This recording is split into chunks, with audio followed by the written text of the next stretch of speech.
करेंगे? नहीं, बॉम्बे तो मेरा हर महीने 1 से 8 तारीख तक क्लिनिक होता ही है और मैं बॉम्बे क्लिनिक देखता ही हूँ। अब मेरा बेटा उसको हैंडल करता है, अब बेटी भी अप डाउन करेगी, बेटा भी, और सब जगह अपने क्लिनिक को हैंडल करते रहेंगे मेरे साथ। आम लोगों के लिए ज्यादा से ज्यादा सुविधाएं देंगे, बेहतर इलाज करेंगे और जितने भी इंदौर शहर के अंदर जो मरीज है वो इनके संपर्क में आएंगे और उनका बेहतर इलाज होगा। नमस्कार, राजीव टाइम में आपका स्वागत है।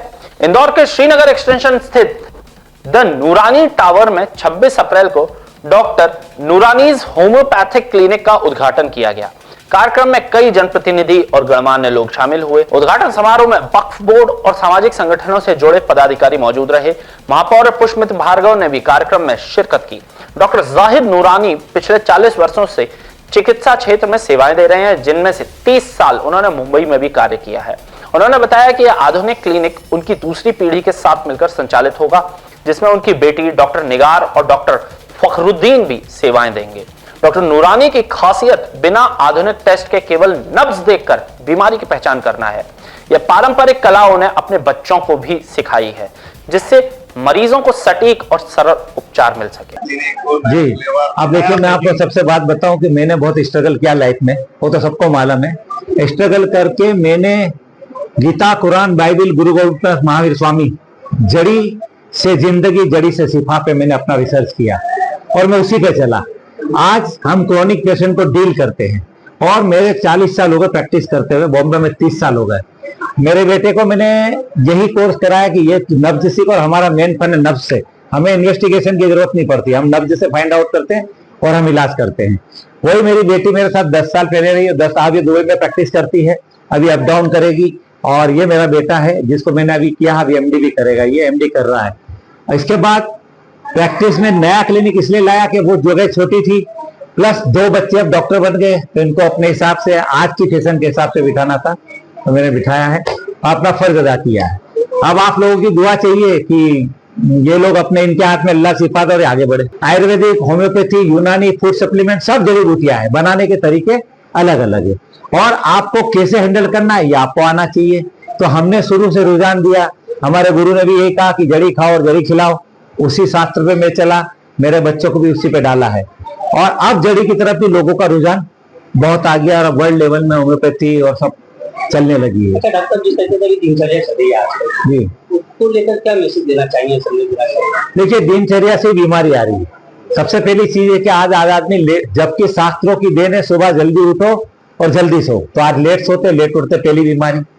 दूसरी बीमारी, टाइम टेबल पे खाना पीना नहीं। तीसरा, हर आदमी को पैसा कमाना और इतना दौड़ता है दिमाग, जब उसका दिमाग दौड़ता है तो उसको सारी सिस्टम बिगड़ती है और सारी बीमारी आ रही है। तो जितना बड़ा आदमी है वो दवाओं पे डिपेंड, आपके देखिए। तो इसलिए चाहिए सिस्टम, टाइम, नियम। जिस धर्म में है उस धर्म का शास्त्र पढ़े। कृष्ण भगवान को मानना है तो कलयुग पढ़ लीजिए, कैसे जीना। हजरत मोहम्मद पैगंबर साहब को मानना है तो आप 15वीं सदी पढ़ लीजिए। महावीर स्वामी मानना है तो दूध पे दूध समझ लीजिए क्या करना है। जीने का तरीका सब लिखा है, हमने बदल दिया है। इंदौर में भीषण गर्मी के बीच रविवार शाम हुई बारिश से लोगों को कुछ राहत मिली। हालांकि सोमवार सुबह फिर से गर्मी का असर देखने को मिला। रविवार इस सीजन का सबसे गर्म दिन रहा, जब अधिकतम तापमान 43 डिग्री सेल्सियस दर्ज किया गया। दोपहर 12 बजे से 4 बजे तक लू के तेज थपेड़ों ने जनजीवन प्रभावित किया और सड़कों पर आवाजाही कम रही।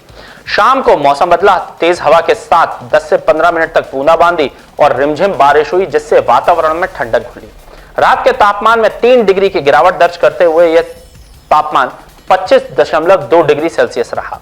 मौसम वैज्ञानिकों के अनुसार सोमवार को दिन और रात दोनों गर्म रहेंगे, लेकिन 2 दिन बाद तापमान में 3 से 4 डिग्री की गिरावट संभव है।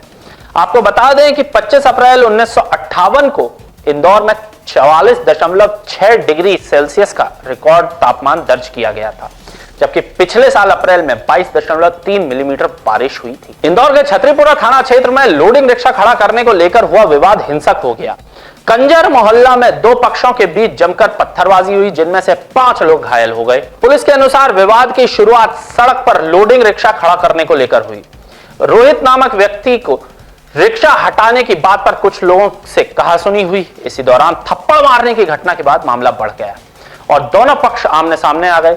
देखते ही देखते विवाद ने उग्र रूप ले लिया और दोनों गुटों को बीच जमकर पत्थरबाजी हो गई। इस झड़प में दोनों पक्षों के कुल 5 लोग घायल हुए हैं, घटना की सूचना मिलते ही छतरीपुरा थाना पुलिस और वरिष्ठ अधिकारी मौके पर पहुंचे। पुलिस ने स्थिति को नियंत्रित करते हुए सख्ती दिखाई और दोनों पक्षों के 8 लोगों को हिरासत में लिया। घायलों का मेडिकल करवाकर मामले की जांच शुरू कर दी गई है।